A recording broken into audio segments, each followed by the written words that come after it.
శ్రీ హనుమాను గురుదేవులు నాయద పలికిన సీతారామ కథ నే పలికద సీతారామ కథ.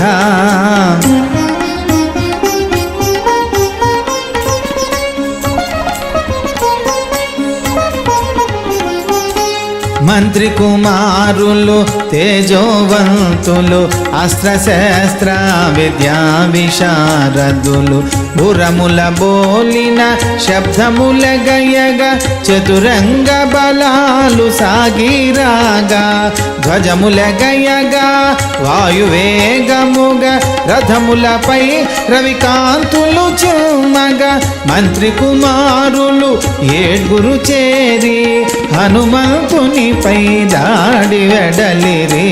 శ్రీ హనుమాను గురుదేవులు నాయద పలికిన సీతారామ కథ నే పలికద సీతారామ కథ.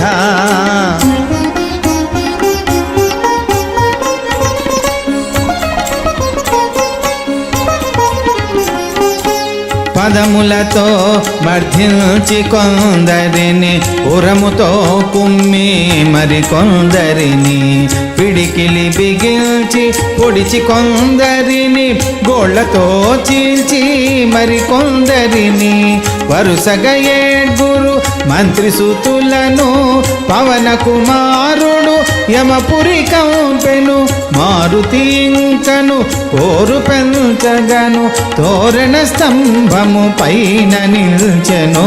శ్రీ హనుమాను గురుదేవులు నాయద పలికిన సీతారామ కథ నే పలికద సీతారామ కథ.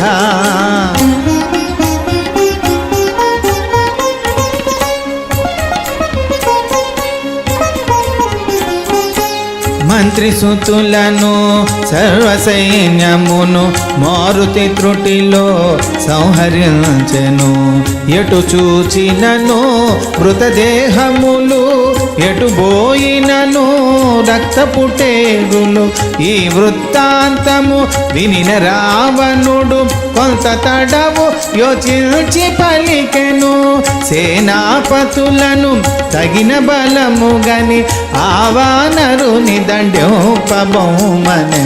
శ్రీ హనుమాను గురుదేవులు నాయద పలికిన సీతారామ కథ నే పలికద సీతారామ కథ.